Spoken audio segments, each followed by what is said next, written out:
انما یخشی اللہ من عبادہ العلماء،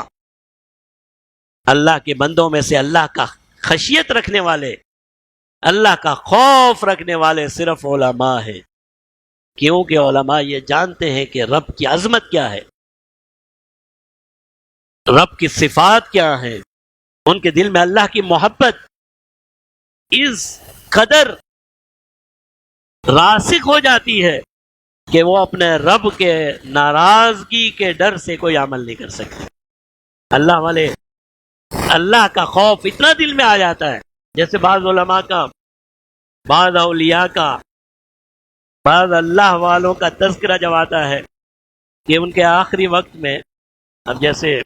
رابعہ بصری کے بارے میں بھی کہا جاتا ہے اللہ والی تھی، آخری وقت میں، یا اور بھی بہت سے اولیاء کے بارے میں آیا کہ جب ان پہ نزع کا عالم، موت کی، بالکل موت کا وقت، سکرات الموت طاری ہوئے،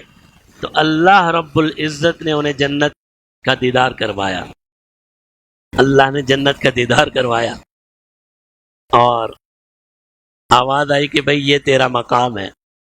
یہ تیرا مرتبہ ہے۔ کیسے لوگ ہوں گے کہ دنیا میں ہی جنت دیکھ لیتے ہیں؟ تو فرماتے ہیں رابعہ بصری کو جب جنت میں ان کا مقام دکھایا گیا تو انہوں نے منہ پھیر لیا، فرمانے لگے کہ اگر یہی میرا مقام ہے تیری بارگاہ میں تو پھر تو میری عمر ضائع ہو گئی، میں نے جنت کے لیے تو نہیں کیا، میں نے تو تجھے راضی کرنے کے لیے کیا ہے، جنت کے لیے تو نہیں کیا۔ یہ ہے خشیت، اللہ کی محبت میں، اللہ کے احترام میں، اللہ کی عظمت کا خیال کرتے ہوئے اللہ کے لیے گناہوں کو چھوڑ دینا۔ فرمایا ان الذین یخشون ربهم بالغیب، جو اللہ کے لیے، ابھی اس نے اللہ کو دیکھا بھی نہیں ہے، بالغیب، غائبانہ طور پر اس کے دل میں اللہ کی ایسی عظمت پیدا ہو گئی،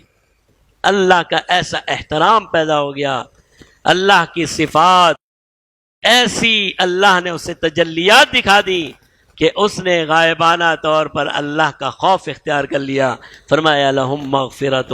پھر اس کے لیے مغفرت ہے، وَأَجْرٌ کبیر، اور بہت بڑا اجر ہے، بہت بڑا اجر ہے۔